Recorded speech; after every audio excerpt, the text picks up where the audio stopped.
something smells off in Victoria. Finally, Victoria's Premier has called an inquiry into Melbourne's Crown Casino, a Royal Commission no less, into its ties to money laundering and organised crime.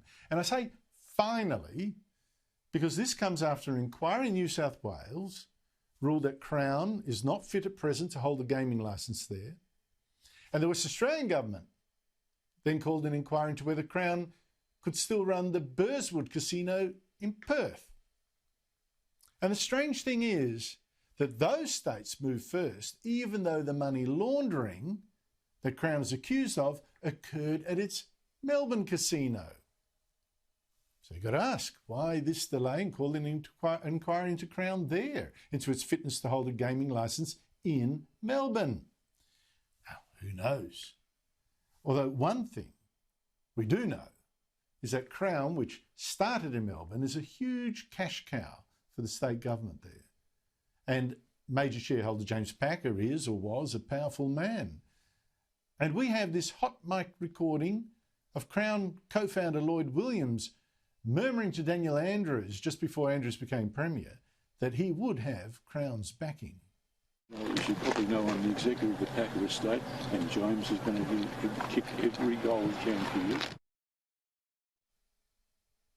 Now, to be fair, James Packer later said, no, that's nonsense. He didn't get involved in politics. I don't have no reason to disbelieve him. Joining me is Australia's top finance guru, Terry McCrann of the Herald Sun. Terry, thank you so much indeed for your time again. Why do you think it took so long for the Victorian government to call an inquiry into Crown in Victoria when, as you pointed out the last time you were discussing this on this show, Victoria is exactly where the alleged criminal links were? Well, Andrew, I think that clearly the government had to be dragged screaming and kicking to have this inquiry. You've pretty much captured it, that Crown is the biggest cash cow in this tax base in Victoria, and the government obviously didn't want to disturb that. That's no excuse, and as you say, indicate there have been very close links between the government and Crown all through the time that this government's been in power. And indeed the previous governments as well. Labor Party in opposition has been tended to be opposed to the casino as it was to the Grand Prix. As soon as they get into power, they sort of enjoy the perks that go along with having those two things operating in Melbourne.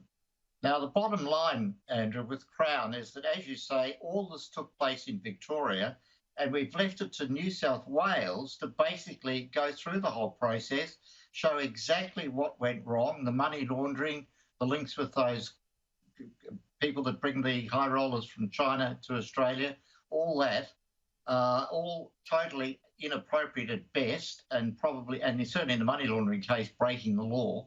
And we've ended up with a situation that Crown is, as a company, has been ruled unfit to open a casino in Sydney, and James Packer has been ruled unfit to be a major shareholder in that casino in Sydney.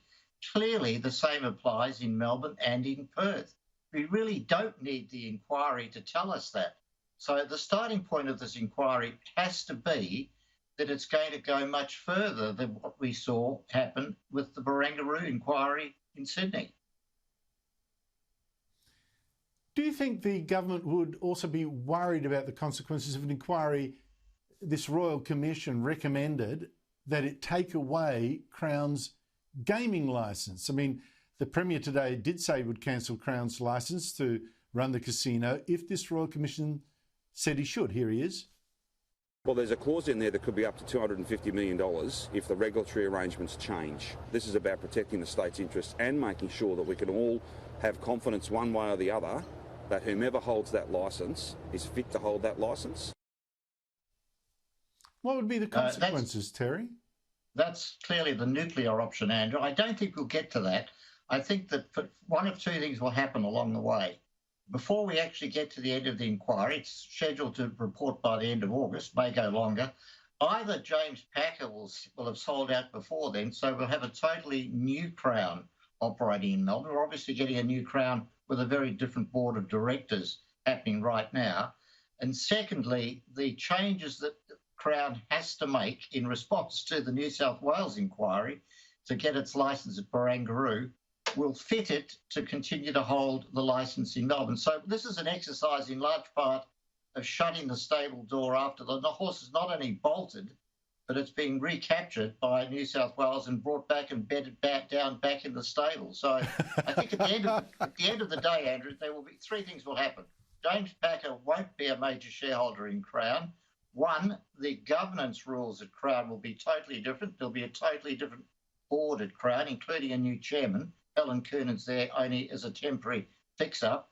And three, it'll pay some penalty. It'll pay some financial penalty, probably an upfront penalty, and probably some pain going forward in terms of its licence.